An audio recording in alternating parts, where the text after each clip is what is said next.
You guys know I live in Ohio. In January, when this nigga Trump and Elon made this Doge thing and cut all those government jobs, the housing market in my hometown plunged 20% in the first quarter. And I don't mean to talk like a white.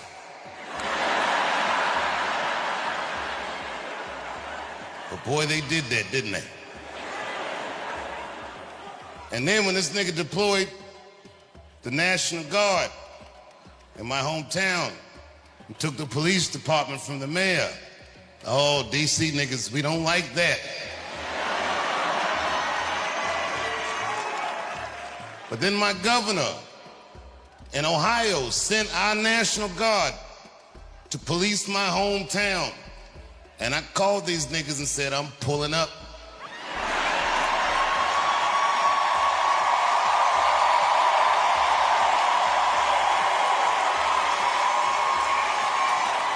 Because these niggas is trying to take the chocolate out of Chocolate City. I said, I gotta go home while it's still a city I remember. And then I went on Instagram and saw all the protests in D.C. and it was a bunch of white people like, not on our streets. I said, oh no, it's too late. These whites are entrenched. Not on our goddamn streets, you don't.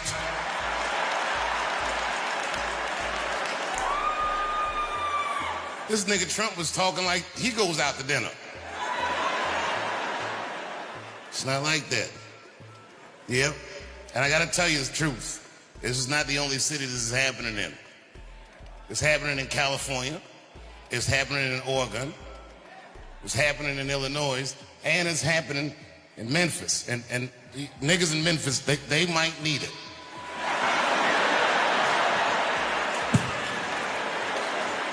You gotta be reasonable. I don't know if you've been to Memphis recently, but them niggas already stole 2 tanks from the National Guard, so you already know.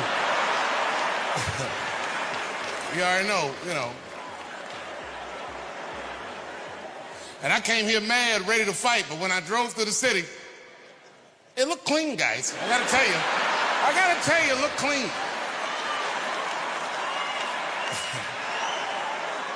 A lot better than the last time I was here. Today I only saw one guy take a shit on the street. But you know what? He had a bag. That nigga picked it up.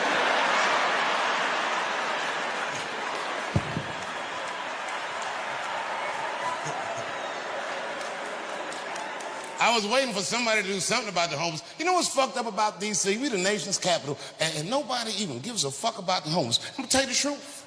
I feel like I'm the only one that does. Now, y'all don't know this, but quietly, for the last 2 years, I have been secretly working with Washington's homeless, and I have spent $2 million already on my homeless project.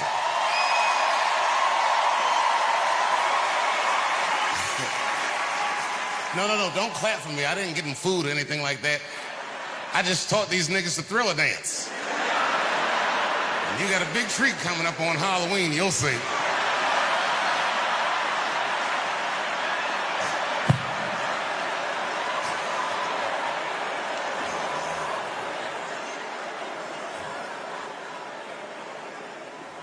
And I'm sorry I didn't come home sooner, but I've been very busy in Ohio. And a lot of people say, what are you doing out there? And I don't know if you know this, but this is true. I'll tell you what I've been doing. The town that I've been living in for the last 25 years, I bought most of it. I like it there. Ohio loves Trump, but this town I live in is like a little itty-bitty Bernie Sanders Island in the Trump Sea. All the whites are poor out there, but these are like the dirty hippie whites, and I like them. I like these whites. And they like me too. But you know what I learned about liberal white people? Liberal white people let black people do whatever the fuck they want until you buy most of their town. Oh, they frowned on that. And whites got real suspicious. But you know what? I don't blame them. Because, no, for real, because look, if I was white and the people in this town were black, you know what they'd say? They would say I was gentrifying the town. But there's no word for what I'm doing to these people. I own everything, nigga, everything.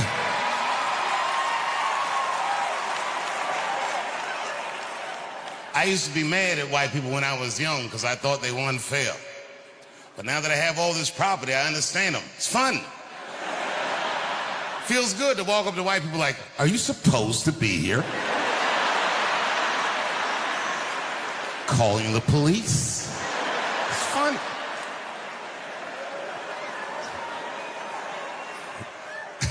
I own so much property in this town, and this is true.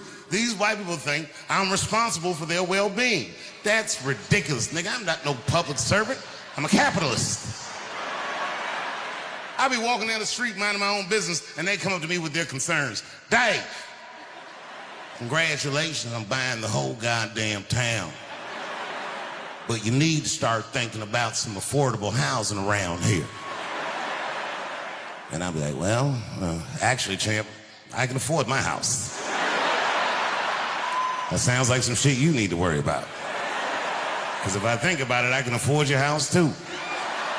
So if you want to sell, come holler at your boy. I'm collecting the whole town. I'm collecting the whole goddamn town.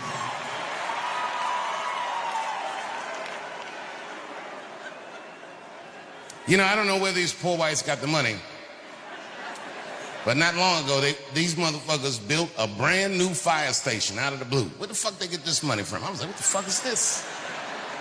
And then, you know what they did? This is some real racist shit. They tried to sell the old fire station at an auction when they knew I was going to be out of town. It's fucked up. But it's far too late for that. I got that whole town rigged with snitches. Them niggas couldn't wait to tell me. They was running up, my lord, I have news, my lord. I was like, what's going on? It was just, you say, a firehouse. Nigga, I bought the firehouse. I turned that motherfucker into a comedy and music club. We be rocking in there. Clip's been there, we all be out there rocking. Every famous person I've ever met, I asked him to play that club. I seen Mick Jagger from the Rolling Stones at a party. I said, yo, Mick. I said, Mick, you gotta come to Ohio and play my club. And he was into it. He was like, all right. He said, all right. I like playing clubs. He said, but tell me about the town. I said, well, what do you want to know? And that nigga looked at me like you know, Mick Jagger look. He said, are there girls there? I lied right in his face. I was like, yeah.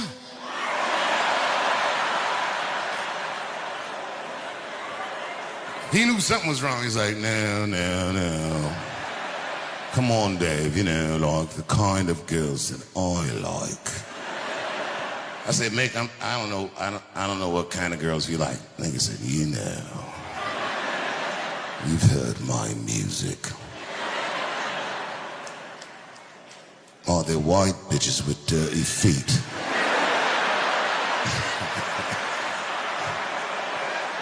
I said, Mick, you are going to love this place. Mick, these bitches will put a ring around a public pool.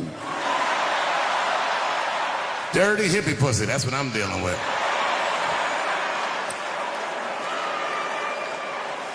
I'm not a drug guy at all, right? But I am in show business, you know what I mean? So I've been to every kind of party. Now I'm gonna be honest with you, I smoke weed, but I don't consider weed a drug.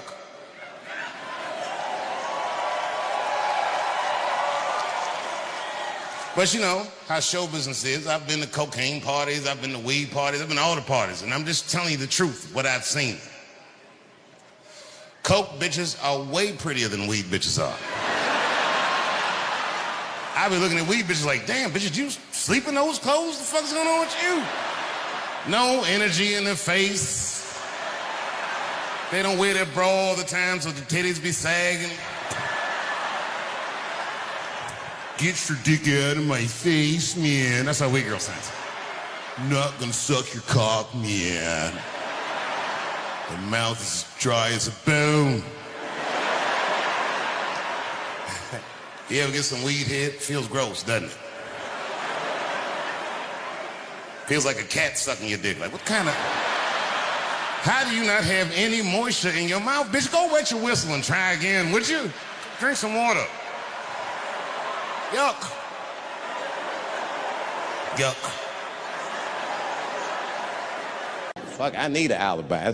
I can't be no celebrity. This shit is just the worst. I'm seeing it. I see why stars are crazy, man. These motherfuckers. I went to Disney World with my kids, which is a big deal for me. I don't get to see my kids so much. I do Chappelle show 20 hours a day, sleep for like half an hour, raise my kids for 10, 20 minutes, and I go back to work. Now, this particular day, I got to hook up with the kids. We went to Disney World. Everybody at the park, fucking everybody. Hey, I'm Rick James, bitch. Hey, I'm Rick James, bitch. It's like, hey, man, hey. You mind not calling me a bitch in front of my kids? Time out, motherfucker. We take a day off. Even Mickey Mouse did it. I said, this is the most unprofessional shit I have ever seen in my life. Rick James, bitch. Oh, I was fed up. I caught that motherfucker with an uppercut. Bop! Knocked his head clean off. Everybody was screaming. Oh my God, oh my God. Mickey Mouse is Mexican. But everybody's getting along. I see that shit. I see it all around. Blacks and whites don't fight so much. You know who don't have no beef with anybody is Asian people. I see how y'all be doing. Y'all just lay in the cut. Only people Asian people beef with is other Asian people. Like if you call a Korean guy Chinese, I've done this. They will flip out. Hey! What make you think I'm Chinese? I am Korean. I look Chinese. Yes, motherfucker, you do look Chinese. That's why I said it. It's an accident. Nigga, to the untrained eye, you all look Chinese to me. It's a mistake. I'm not trying to offend you. Some people say all black people look alike. We don't get bent out of shape. We normally just call those people police, okay? Just learn to live with it. I am not saying that to say that trans women aren't women. I am just saying that those pussies that they got, you know what I mean? I'm not saying it's not pussy, but that's like beyond pussy or impossible pussy. You know what I mean? It tastes like pussy, but that's not quite what it is it? It's not blood, that's beet juice.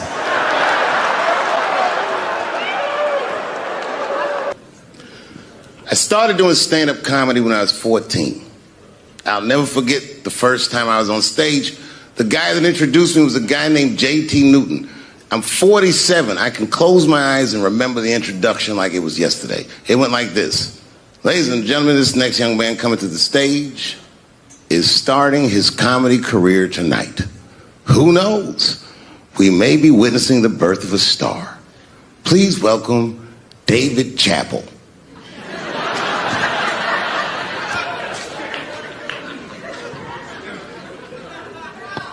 From the first time that I ever held a microphone, I was sure this was it. I knew I was home. I knew I had found my thing. And my God, man, I was a child. I got good. Matter of fact, I was good from the moment I started.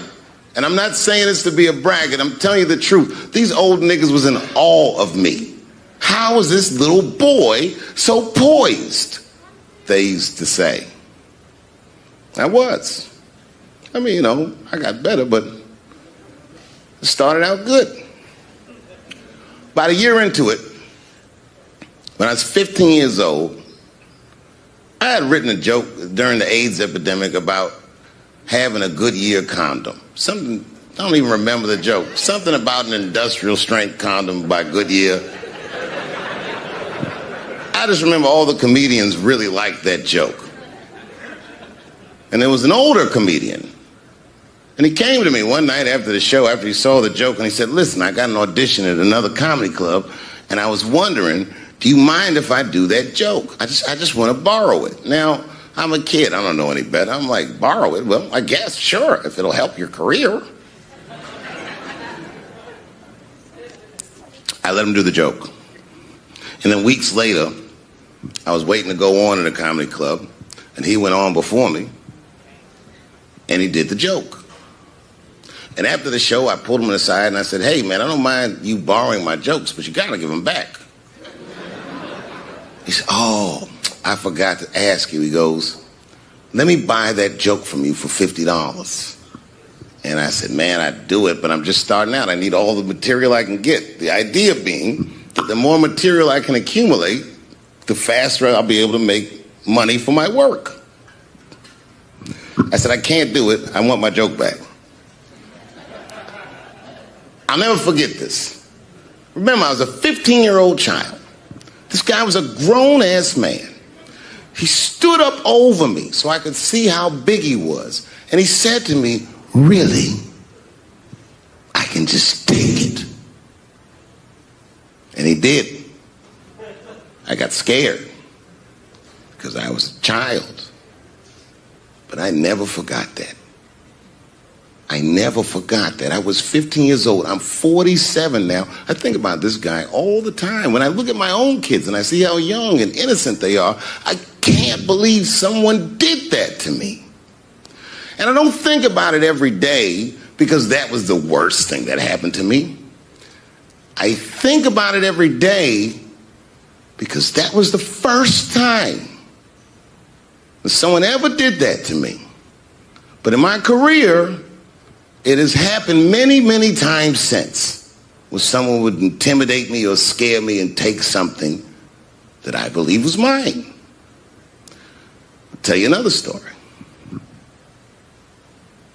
Now I'm 18 years old. I'm living in New York City, and I just finished my first road tour, which was a very difficult tour. I'll spare you the details. Now I'm back in New York, but my rent is paid, thank God. And I have $60 to my name, and a woman that I had met in Pittsburgh, a bad Dominican bitch,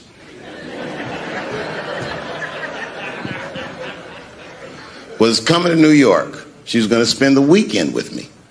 I couldn't wait for her to get there. She was coming that evening. But remember, I only had $60 for a whole weekend to entertain a bad bitch. Now I'm walking through Greenwich Village, and I see something I've never seen before. 3-card Monte. You know what that is? Yeah, the guy had the whole thing. The table was set up, and he had the 3 cards, and the crowd was hooting and hollering, and he was like, find the red card, find the red card, and people were playing. Sometimes they win, sometimes they lose, but it was really exciting, and I'm standing there watching it, and I noticed while I'm watching them play this game that the red card, the one you're trying to find, had just a little bend on the corner. And I'm watching it, and I'm like, yo, this guy doesn't seem to know that red card is bent. I'm going to beat this motherfucker. And I walked up to the table, and I said, let me play a hand. And I put my last $60 on that table, and he starts to shuffle and find the red card, find the red card. And I kept watching that bent card go around the table, make sure I kept my eyes on that bent card. And when he stopped shuffling, and he said, find the red card, I pointed to it with confidence. Here it is right here. And he flipped it over, and it was black. And he took my money. I couldn't fucking believe that. How did this nigga do that? Was that magic or sorcery? I was confused. So you know what I did? I sat there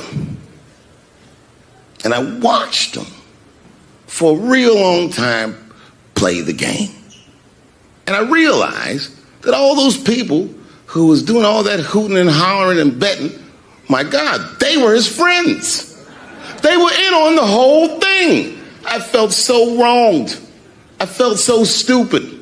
And then the next sucker came up to the table and was about to put his money down. And I said, fuck that, man. Don't put your money there. All these niggas is in on it. It's a trick. And when I said that, the guy that was dealing, and this motherfucker was huge, snatched me up by my collar. Feel how strong he was when he grabbed me. I was a skinny little guy. And he was gonna maul me. The only reason he didn't, I'm sure, is because he saw the fear in my face. And that fear, he looked at me. I saw his eyes go from hard to soft. He softened. Then he looked at me like the way a father would look at a child. And he said to me, young man, don't ever come between a man and his meal. I never forgot that either. Most niggas would have to run the streets for years to learn a lesson that profound. It took me 2 seconds. Never get between somebody and their paper. Taking a man's livelihood away from him is akin to killing him. Look, it was way more intense than what you guys might have read. I don't know what you read, but the kid, while we was beating on him, reached in his waistband, pulled out a .22 caliber pistol. That shit was mayhem. Everybody started screaming, oh my God, he's got a gun. He's got a gun. And then I got scared. I was in the back, but I was scared. Because I knew that everybody that was with me was armed.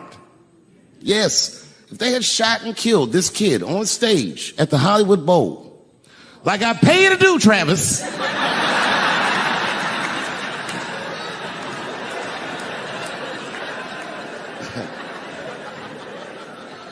but Travis G'd up. Travis wrestled the gun out of the kid's hand, and then he took it like this and tried to chamber the round, and he couldn't. So he pulled the trigger, and it wasn't a gun. A knife blade popped out of the front. I guess this kid was going to stab me. Some scary shit. So the next night, even though I didn't have a show, I said, I got to get right back on stage. And I went and did a show. And someone in the audience screamed out, Dave, what happened with the attack?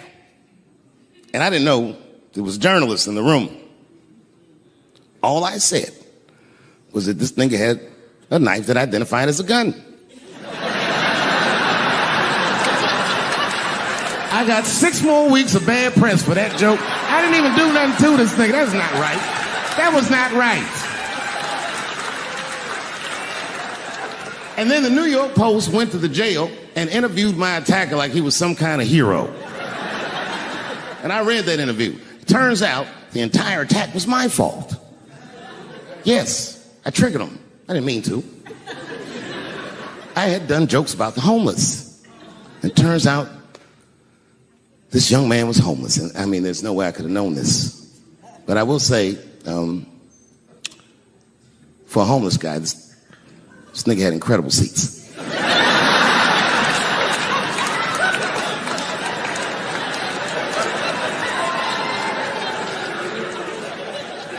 Oh, and they said I triggered him because I had done LBGTQ jokes, and it turns out this fella was a bee. That was the headline in the article. It said, Dave Chappelle's alleged attacker is bisexual. I said, alleged attacker? This motherfucker definitely attacked me. I'll show you the tape. He's allegedly bisexual. I'm going to need to see him suck somebody's dick before I believe the rest of this article.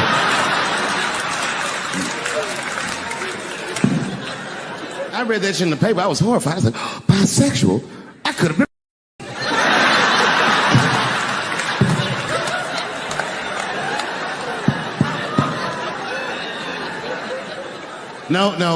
No, you know what, though? It's not funny because after all that madness ensued, I went to the hotel room. I was by myself, and I opened the door, and my wife was in there alone. She was sobbing, like sobbing. I said, oh, my God, what's wrong with you, bitch? Did you get attacked, too?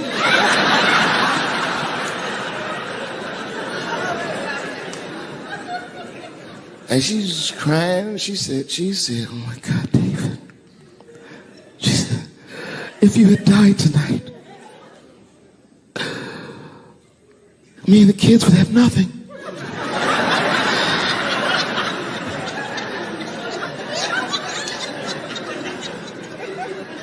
Then I knew it was serious. So I sat down on the bed next to her. And I reached in my pocket, I pulled some keys out that she had never seen before. She said, oh, what are those keys? And I gently placed them in her hands. I said, sweetheart, those are the keys to my safe deposit box. God forbid anything ever happen to me. But if it does, don't even worry about it. You and the kids have everything you need in that box. I've already taken care of it.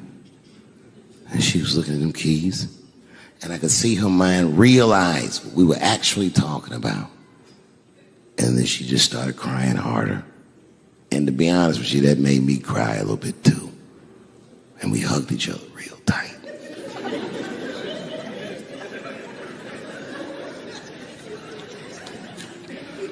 Do you know this bitch looked in the box while I'm alive and well? Who does that? Oh my God. And then she was mad at me. She said, God damn it, David, I opened that box. I said, you did? She said, yes, I did. And there was nothing in there.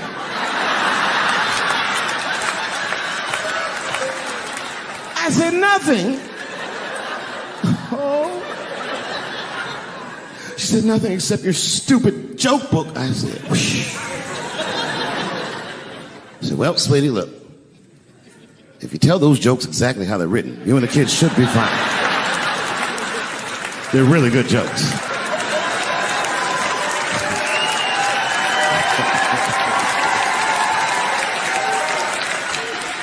She's like, good jokes? What is this shit? Come join me in my watery grave. No, you gotta roll your throat. Join me in my watery grave.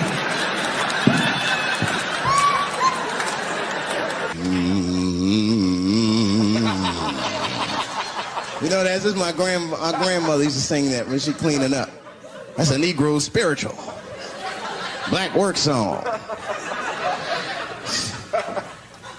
Not everybody know about that.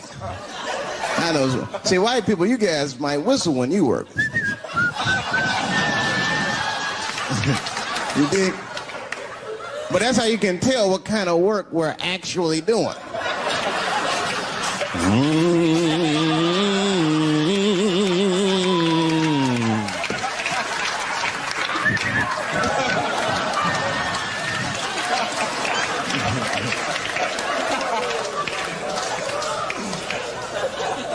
I study that kind of I do. Anything that has to do with race. I read a little here, see a little there. And I travel. That's always good. Traveling has made me a racism connoisseur, if you will. You know, it's different from region to region. Anyone ever been down south? So you guys know what I'm talking about. And the racism down there is just, it's perfect.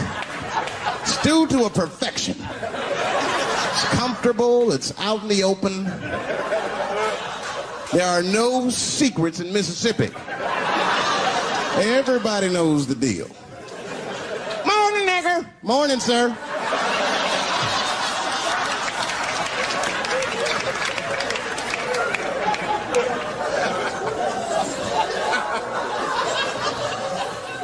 Not up here. You hit the big cities, man. It's different. It's always a secret. And we should do like them. We should keep our shit out in the open, then a little. I mean, with limits. You don't want to say whatever comes to your mind. That might be a little much. White dude be walking down the street minding his business, and the brother walk up to him. Hello, you white oppressor, you slave master rapist of Africa. Why, hello, my big lip spear chucking friend. Touche, honky. So, Whitey, what did you do today, huh? Oppress a new land and make the people there Christians against their will?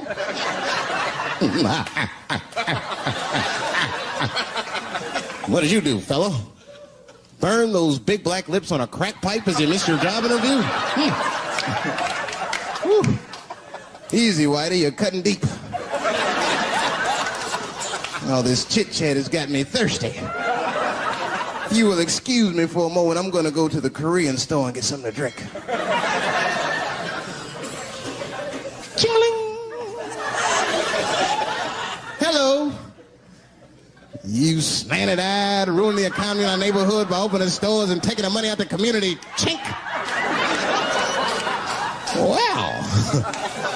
Good afternoon, you browse around but never buy anything. Suspicious looking nigga. After a while, that might be too much.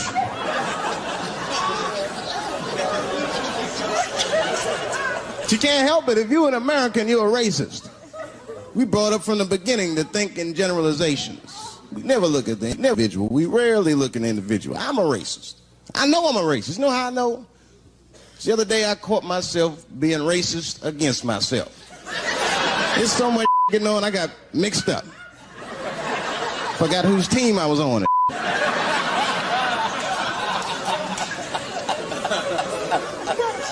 One time I was reading the paper, man, this story came on about this guy was suing a department store because they wouldn't let him play Santa Claus, you know, because he's black. And I was actually like relieved when the department store beat him. That's bad. But I wasn't ready for that. I wasn't ready for the idea of a black Santa Claus, man. That would suck. So we wouldn't get our presents to the 28th, 29th. Sorry I'm late, kids. Santa got caught up with some in Vegas. I had to sell some toys to get back, shit. Where them cookies at?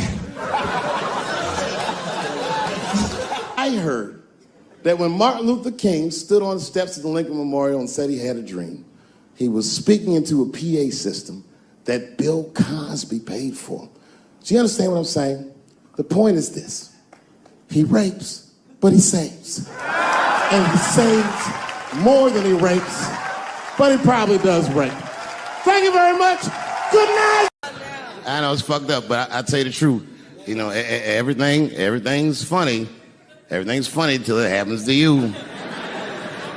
3 months, a mere 3 months after that terrible attack that Chris Rock endured, I was on stage at the Hollywood Bowl, and a lunatic jumped out of the crowd and attacked me. Now, I gotta tell you, if it happens to you, you don't even know what the fuck is happening. It was like slow motion. I just looked over. I don't know this nigga. And I was looking, I said, oh my God, I'm being attacked. And this motherfucker was ragged. He jumped at me. He was like, ah! I'm old, but I'm fast. I caught this motherfucker's head with my hand and pulled his hoodie over his eyes. I can still feel his head in my hand. It was spongy. He had been growing dreadlocks. Not the beautiful dreads that Rastafarians grow. These were accidental LA homeless dreads. This shit had leaves and sticks and bottle caps and shit in it. Some kind of grease. I was like, ugh, like this. And then I fell down. And he knocked me all the way on the ground. And I was like, man, this is a bad situation. I'm like, I don't know if I'm gonna die or what's gonna happen. But in that moment of vulnerability, you know what occurred to me that had never occurred to me before in my life? In that moment, it occurred to me that bodyguards should not wear dress shoes to work, Travis. This nigga Travis came out slipping and sliding on some kind of beautiful loafer and fell flat on his back. I said, oh my God. Now both of us are down. I gotta handle this shit myself. So I popped that back, boom, and then the kid that knocked me down, he popped out, boom, and we looked at each other and realized, at the same time, I was bigger than him. And that motherfucker took off running. And I started to chase him, and I said, fuck him. And I picked the microphone up. So I'm gonna finish this show now. That's right.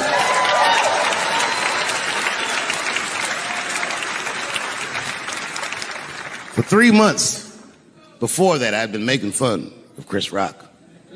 And people would ask me all the time. They'd say, Dave, what would you do if you were Chris Rock and Will Smith slapped you in the face? And to this day, the answer is the same.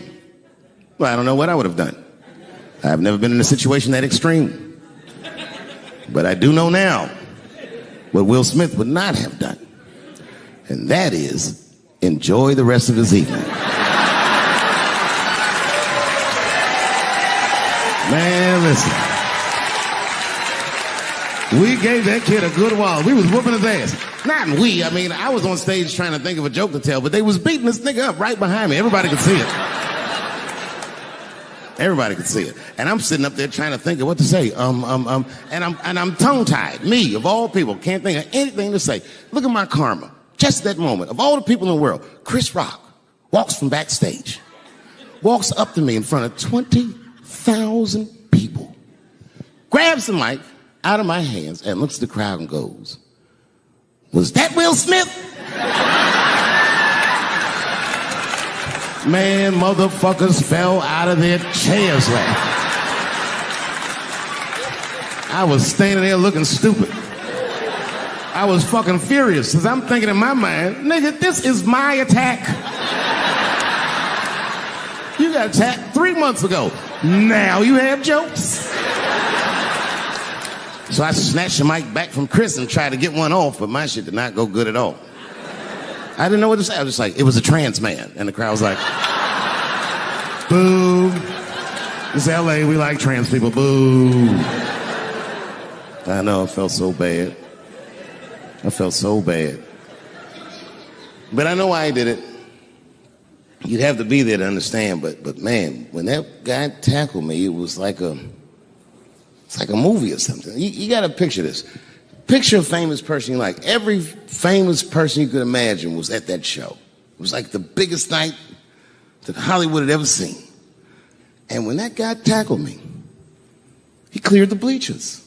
I had to watch the tape afterwards to know this happened, but as soon as he tackled me, Jamie Foxx was the first motherfucker that jumped out of the crowd. He was wearing a white cowboy hat like he knew this shit was going to happen to him. Never seen this nigga in a cowboy hat before. And Jamie started chasing that motherfucker around like any given Sunday. And that kid was fast as shit, was juking and shaking, and he broke Jamie's ankles, and he just kept running. And then Jon Stewart from The Daily Show ran from backstage and jumped at this motherfucker like Super Jew. He was like, ah! And the kid seen Jon coming, so he jumped back, and Jon went flying that way. And this kid was fast. And then he turned around. He sees the emergency exit. He starts running for the emergency exit. Just before he got to the door, motherfucking Puff Daddy from Bad Boy Records jumped in front of the door. That nigga was like,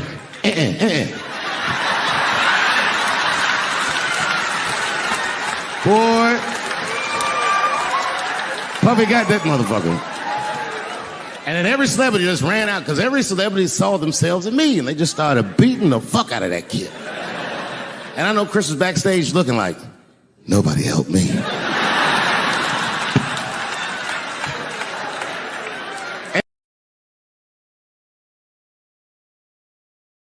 Motherfuckers are just taking it too far. I don't know why or how everybody got this goddamn sensitive. You know who hates me the most? The transgender community. Yo, yeah, these motherfuckers. I mean, I didn't realize how bad it was. These motherfuckers are really mad about that last Netflix special.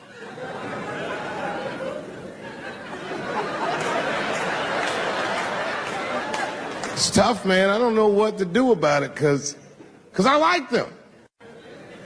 I always have. Never had a problem with them. You know, just fucking around. As a matter of fact, I think I make fun of everybody, and I mean, as a group of people, they have to admit,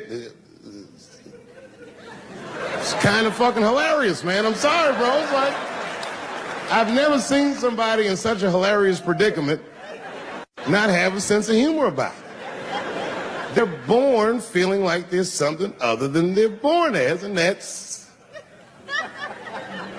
kind of funny, you know? I mean, it's funny if it's not happening to you. It's like that white black bitch that's in the news all the time. Rachel Dolezal. She's a white woman, but then she dressed up like a nigga and shot her way up to the very top of blackness. And I always wanted to meet her just so I could understand. I just wanted to like have dinner with her so I could just look in her eyes and call her a nigger to her face. The fuck is that bitch talking about? I identify black. That is trans talk, lady. Stop biting. Stop biting. It's a big difference between her and a trans. The difference between her and a trans is I believe transgenders. I don't understand them either, but I know they mean what they say. Them niggas cut their dicks off. That's all the proof I need. I've never seen somebody just throw their dick away. Don't need it.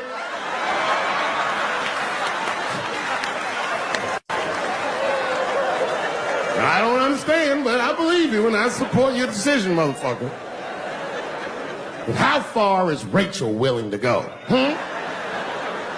What is Rachel willing to do so that we blacks can believe that she believes she's actually one of us?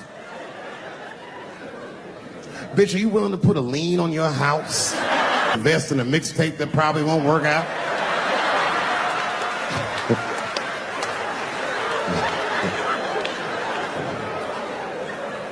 She didn't even change her name.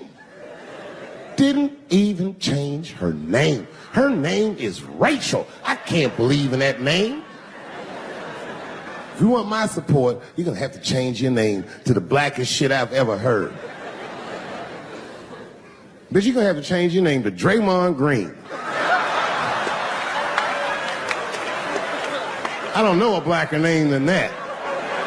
That shit is black on paper. If you type Draymond Green into Airbnb, that shit will log off automatically.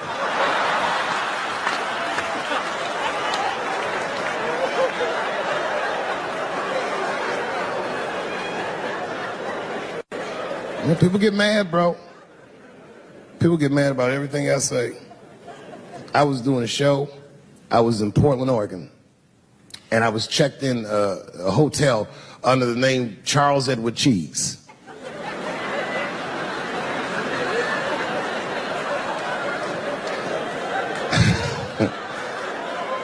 I came back and there was a note. It was like a letter on my desk. It was addressed to Mr. Cheese. So obviously I'm going to assume that whoever wrote this letter must be an intimate friend of mine. This is not some kind of name that a person would just guess. But then I opened the letter and it turns out I don't know this person at all. It's a fan letter. You know, I'm not even used to the idea that I have fans, but I'm grateful for it. And even though I'm grateful for fans, I don't read those letters. It'd be nice if I did, but realistically, it's like, what am I, Santa Claus, nigga? I don't have time for this. Like, got shit I want to do. I'm trying to chill. Read all these dreams and wishes from strangers. But I read it. I'd already opened it. So I just read the whole letter. And you know what, man? Whoever wrote this letter truly loves me. I mean, they were really fucking nice in the letter. And then they described to me what it was like to come to the show, how excited they were, how much fun they were having. And then they said that when I got to my jokes about transgenders, that they were, quote, devastated. Because it turns out that whoever wrote the letter was transgender. Now, I'm going to be real for a second. You got to understand, I never feel bad about anything I say up here.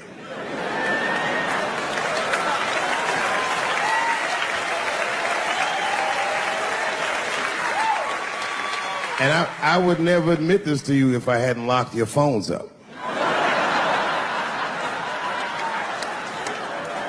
But it was the weirdest thing. Like, when I read this letter, the shit made me feel bad. I didn't feel bad about what I said, you understand? I felt bad that I made somebody else feel bad.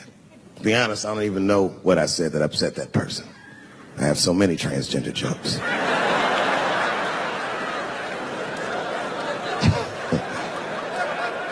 But I feel like it was probably this joke I'm about to tell you right now.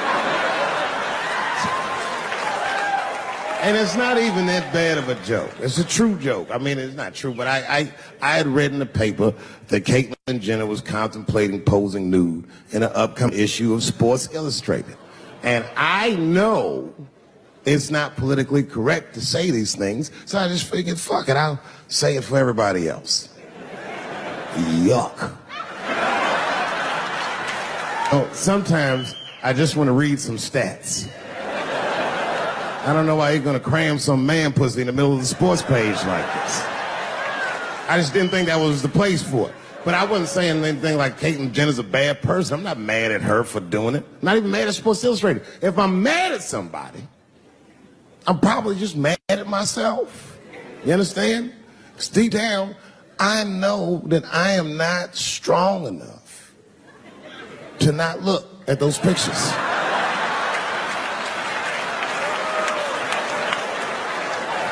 And I don't think I'm ready to see what she's trying to show me. So Caitlyn, goddamn, if you go through with this thing, bitch, you better go hard or go home. I want you to go all the way. Hustler style. Do you know what hustler style means, miss? That means spread the lips.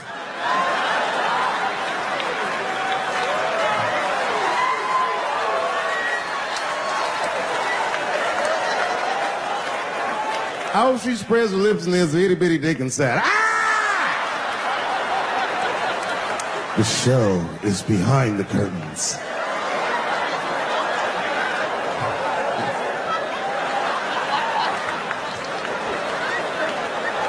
I don't know what I said that upset that person. But I'm gonna tell you something. When I read that letter, and the moments after I read it, I did something that many black men in America do not have the time or the money to do.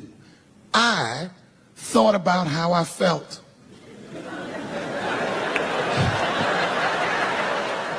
Asked myself a very basic question that I don't think I ever directly contemplated. I said, man, Dave, if you're writing all these jokes, do you have a problem with transgender people? And the answer is absolutely not. The fuck do you guys think I am? I don't understand all the choices that people make. But I do understand that life is hard and that those types of choices do not disqualify you from a life with dignity and happiness and safety in it.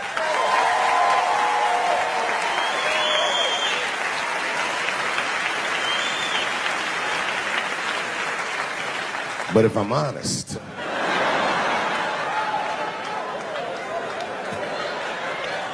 my problem has never been with transgender people. My problem is transgender people. I just feel like these things should not be discussed in front of the blacks. It's fucking insulting, all this talk about how these people feel inside. Since when has America given a fuck how any of us feel inside?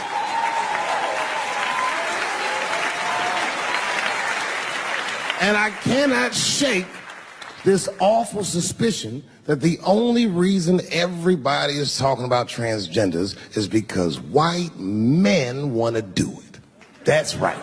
I just said that. If it was just women that felt that way, or black dudes and Mexican dudes being like, hey, y'all, we feel like girls inside, they'd be like, shut up, nigger. No one asked you how you felt. Come on, everybody, we have strawberries to pick. It reeks of white privilege. You never asked yourself why it was easier for Bruce Jenner to change his gender than it was for Cassius Clay to change his fucking name?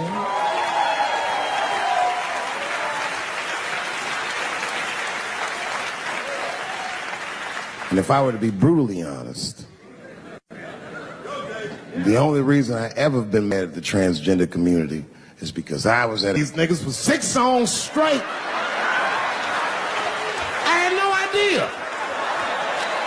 And then the lights came up and I saw them knuckles. I said, oh no! And everybody was laughing at me. Hi, world star. I said, why didn't you say anything? And then I heard that sultry voice. I didn't say anything, Dave Chappelle, because I was having a wonderful time. And I wasn't sure how you'd feel about it. I said, you knew how I'd feel. And she said, I'm going home. I don't want any trouble from you. I said, home, it's only 2 songs left. I mean, we might as well finish tonight. Is anybody in here gay? Get her! No, just kidding. I'm totally joking. This is New York. Are you gay for real? Yeah. Okay, so you know the gay marriage is illegal, right? Why do you think that that's illegal? People suck. I don't know. I don't have a good answer for that. Do you even care about marriage? Yeah, I want to get married. Eventually. It's really to a girl or a guy? Girl. Just checking.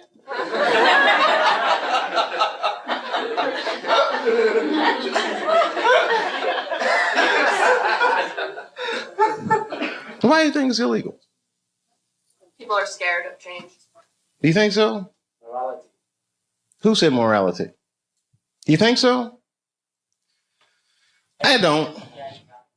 Whose morality? Who said big business?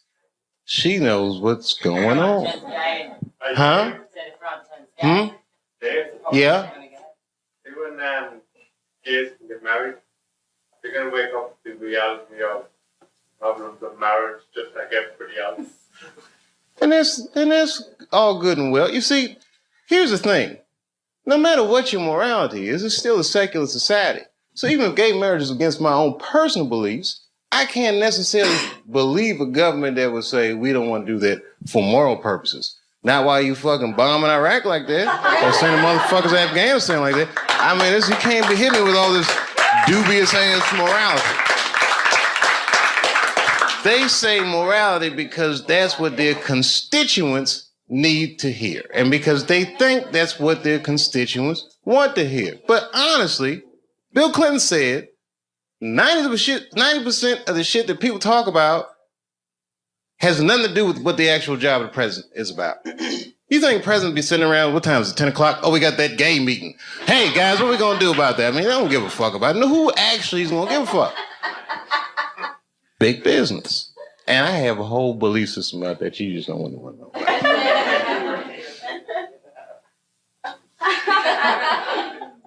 I'll tell you part of it. All right, it's a tiered, listen, marriage laws are fucked up in America. I don't think that the government should have that much say in actually how people devise a marriage, because a marriage, right, devoid of any kind of religious belief or emotion like love is a business contract, period and simple. And tons of people in Washington or legislative bodies, even guys like Elliot Spitzer that have wives or fuck prostitutes, live in loveless marriages. And they have these shits arranged because they're in such a high social stratosphere that they have to keep up a certain appearance. So why are they imprisoned by their own marriage? It's this form of economic slavery.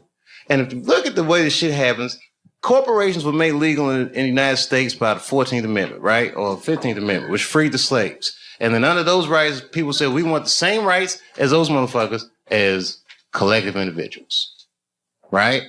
And if you're a collective individual and two collective individuals want to do business with one another, one's masculine, one is feminine, so they define a marriage institution between man and woman. But what if corporations is gay? I'm just saying. What if Aunt Jemima doesn't want to be with Uncle Ben? What if Aunt Jemima wants to do business with Sarah Lee? Well, wait a minute. What if Uncle Ben wants to do business with Mr. Clean? That's all I'm saying.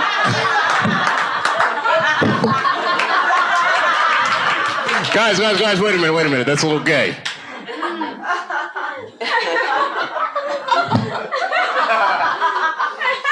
I'm sorry, I thought that was funny. What if Aunt Jemima? I don't think that's what Mr. Clean was.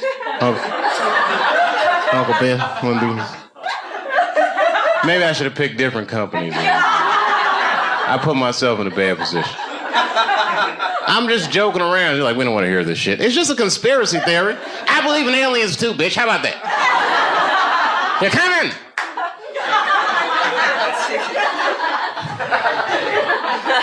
Gay aliens, they're here.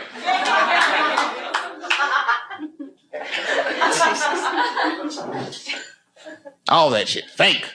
World Trade Center, fake. You want to know who blew that shit up for real? I ain't gonna say that. Well, you know, it's my own personal thing. I don't even want to say that shit. It's, yeah. You know who I think blew up the World Trade Center? Ashton Kutcher. America, you have been punked.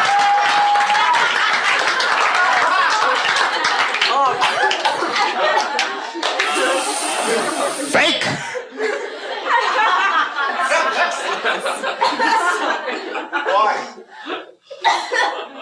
Why did he blow up the World Trade Center? I don't want to sound like a cynic.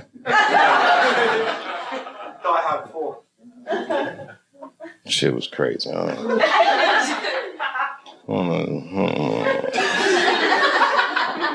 don't know the truth, but I know who does. Strippers.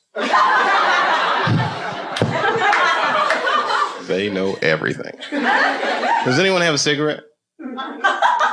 Yeah. Rubber light? Sure. Good on you, mate. I wish I had it. Your accents are so nice. Huh? And I do listen to BBC News. We all listen to the BBC. You're all listening to the BBC.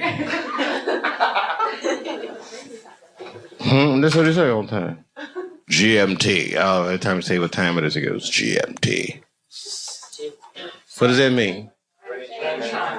Whose mountain? Greenwich.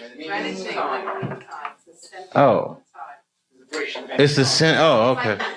Meantime. Greenwich Mean Time. Is that where the phrase mean time comes from? Yeah, baby. Wow, you can tell that your country conquered a lot of shit, man. Greenwich Mean Time. I learn shit every day.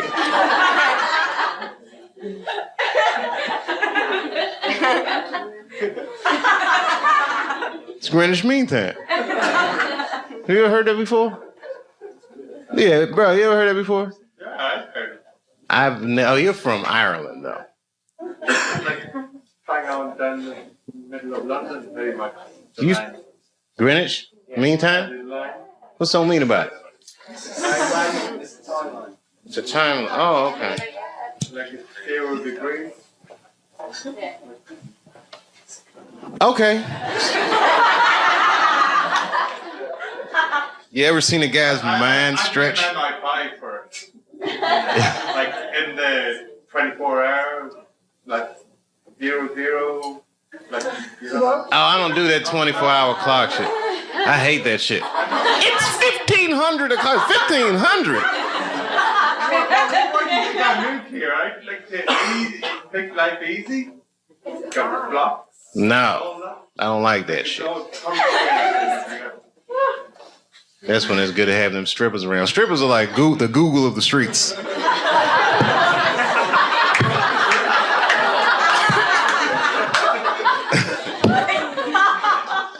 Never seen somebody answer so many questions without a crystal ball.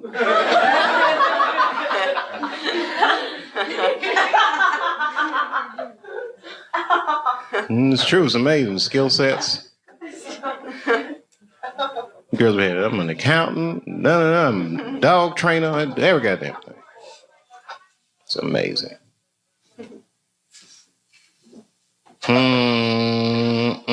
All right, it was something hilarious, though. All this shit is depressing. Ashton Kutcher didn't blow up those buildings, by the way. I don't want you to think. I'm not going to put that on him. Huh? If he did, who was he pumping? American people. American person is one of the most lied to people in the world. That's our whole game with America.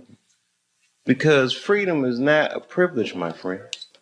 It is a fucking burden.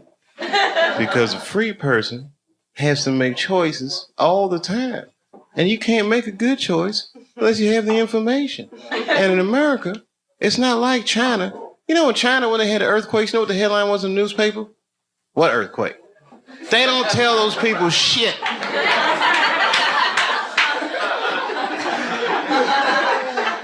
In America, they'll tell you every goddamn thing. And then they don't prioritize the information. You got to figure all that shit out for yourself.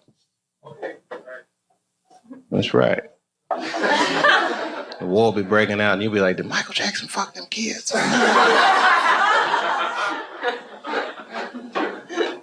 That gets shuffled funny. And they all looked at me. They could tell who I was voting for just as easily as I could tell who they were voting for. But do you guys know what we all had in common? Not one of us, not a single one of us, looked like we felt good about what we had to do in that booth. We were just doing our goddamn duty. Yes, I voted for Hillary Clinton. Of course I did. I voted for her because I liked what she said vastly better than I liked what he said. But to be honest with you, at that point, that shit was like watching Darth Vader do the I Have a Dream speech. That bitch is mean as hell. She'd already Karate Kid swept Bernie Sanders' legs from underneath him. Boy, it was hard voting for that shit. But it was the lesser of the evils. I know you were a Clinton supporter, Miss I. I'm sorry for her. But it didn't feel as good as it should have. She was gonna be our first woman president. They were gonna make coins out of this bitch.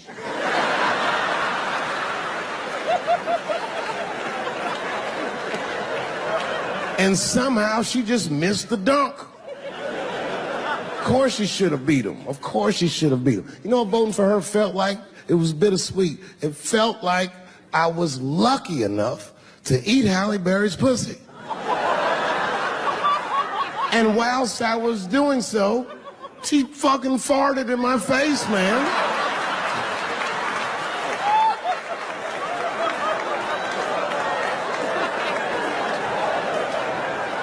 Now you understand, I'd still do it.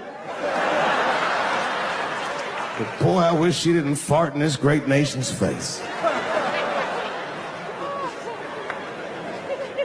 I voted that day, and then that same day I flew to New York City. I had work. That night I was in a comedy club in New York, and I said to an audience almost exactly what I just said to you. And I didn't know that there was a journalist in the room. And this journalist wrote an article. The headline of the article said, Dave Chappelle is an avid. Yeah, I had no idea the paper said that. And you know how I found out? My wife called me from Ohio the next morning in a goddamn panic. David, what the fuck is going on in New York? I said, I'm being good, but what have you heard?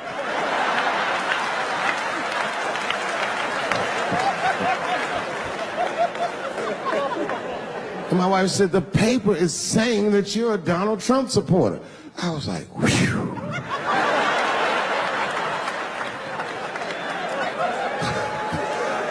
I said, don't worry about that shit, baby.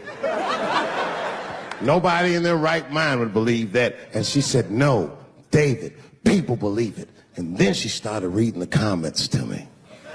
Oh, they were terrible. All these black people call me all kinds of Uncle Toms and shit. I should tell you, buddy, this is a very serious allegation from one black to another.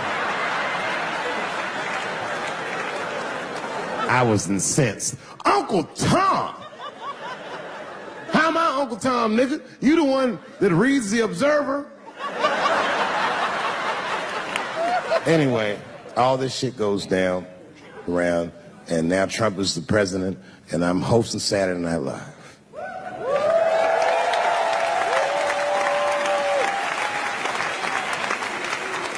And I didn't really prepare my monologue. I just kind of winged it. And at the end of the monologue, I don't even remember what I said. I said something like, you know, fuck it, like we're historically disenfranchised, and we're gonna give him something about we're gonna give him a chance if he gives us a chance. I don't know what I said, but whatever I said, I really wish I didn't say that shit. It was not worth the trouble. Now I walk into the barbershop and all them black people just be looking at me like, yo, Dave, what's up with your boy? Yo, nigga, yo! Not my boy. Because I don't care if you're a Republican or Democrat, if you support him or not, any objective person is going to have to admit that this motherfucker is having a terrible go of it. It really is. We've had presidents before that have done bad jobs, but this shit is worse than a bad job. It's scary to watch. Holy shit, it's like seeing a crack pipe in your Uber driver's passengers. The fuck is wrong with this guy? Yo, he is lunching, nigga. I watched Donald Trump in a press conference, and this motherfucker had all the media gathered, and this nigga literally asked the media to their face to stop finding shit out. I was like, yo, this motherfucker is bugging. And then, I'm not even making this up, his lips started sweating. His lips. Have you ever seen a motherfucker's lip sweat? What the fuck is wrong with this nigga's lips? It's like if you're on a plane, right? You ever been on a plane? I get scared to fly. I do it all the time. I be scared on there. And sometimes the plane will hit turbulence. And then I get nervous. But I always look at the flight attendant, and she looks calm, and it makes me feel calm. But if that bitch's lips were sweating, it's terrifying. Like, yo, nigga, why are your lips sweating? What do you know? And then, I'm not even making this shit up. This motherfucker grabbed the podium, he goes, you don't know how scary the things I read in my briefings are. What's that, bro? That's bad leadership. Even as a parent, you think I'm gonna sit my kids down? Hey, little man, come here real quick. I just wanna holler at you for a second. Yo, I'm 3 months behind on the rent, nigga, and I am worried. Very worried. Go to school and have a productive day, nigga. I was just thinking out loud, getting some shit off my chest. Like, what the fuck are you doing, bro? This is bad, man. Jesus Christ. All this motherfucker's ideas sound like high people ideas. Like, he doesn't think these things through before he tells us. He just tells us what he's thinking as soon as it occurs to him. This shit sounds nuts. I'm gonna go to China, and I'm gonna get those jobs from China and bring them back here to America. For what, nigga? So iPhones can be $9,000? Leave that job in China where it belongs. None of us want to work that hard. What the fuck is he thinking? Because I don't want to make them shits. What the fuck are you doing? Stop trying to give us Chinese jobs. I am going to bring back coal. Coal? I'm not even exaggerating. I have never in my life even seen a fucking lump of coal. I honestly don't even know what coal is for.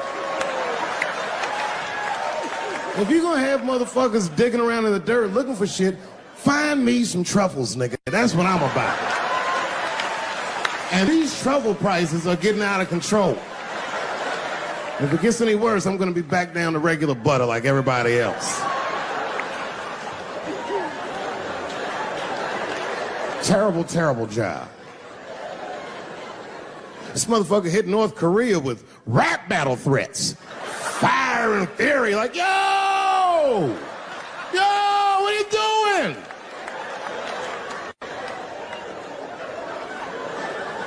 It's fucking Korea, man. Kim Jong-un is a scary motherfucker. He might be as crazy as Trump. Some scary shit. And if you one of them naive motherfuckers that thinks that a war with Korea is going to be easy, then you don't play Call of Duty at 3 a.m. like I do. Because that's when the Koreans play. Fucking 8-year-old Korean kid took out my whole goddamn platoon last night.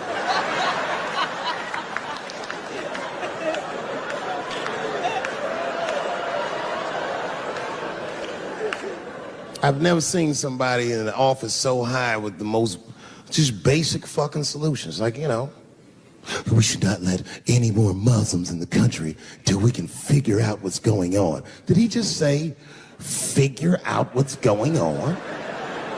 Who doesn't know how to do basic math? Let's count it out, okay? There's been 17 mass shootings in the United States. 4 of them were done by Muslims.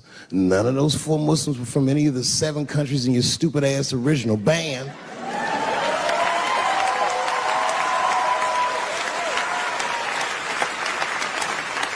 And since he brought it up, the other 13 shootings were done by the Tiki Torch Whites. These are facts. And you don't see me trying to ban white people from the show to keep. It's a fucking terrible idea because it's mean and it's racist. And most importantly, it would be catastrophic to my bottom line. If there were no white people here tonight, I might leave this bitch with $1,800. This man needs to realize that we all need each other.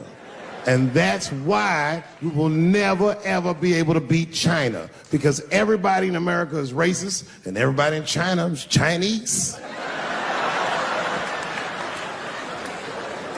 This motherfucker called it all wrong. And don't believe the media either, because as all this shit is happening, the media is trying to make us believe that the extremities amongst us are the norms. We can disagree, that's fine. And most of us are keeping a cool head about this shit. You know what I mean? Americans generally respect one another's beliefs, even if they don't share those beliefs. I know I do. I respect everybody's beliefs except Amish people. Because they are the only ones that I can say clearly their God is wrong. The speed limit is 75 miles an hour in Ohio, and 1 lane of traffic is buggy. Nigga, your God is ridiculous. All the Amish people around my way know me too. Not from television, obviously. They know me from the streets. Because when I see them horse and buggies, I'll pull the Porsche over and talk to them. Ezekiel, are you sure that God doesn't want you to have any of this technology or this energy?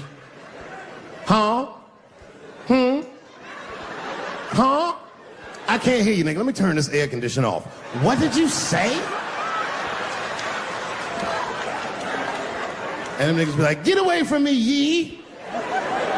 Ye tried to tempt me like the devil. Devil? Nah, bro, I'm trying to put you on to the game, Zeke. It's a big world out here, nigga. I just went 25 miles in 30 minutes. That's a day's journey for you. You don't even know what the weather's gonna be tomorrow, do you? I do. You don't even know that there's a valuable Pokemon right on you. I drive away. Huh? Oh, my vape pen? You want to hit my vape pen? Oh, sorry, nigga. I'm trying not to get herpes. My bad.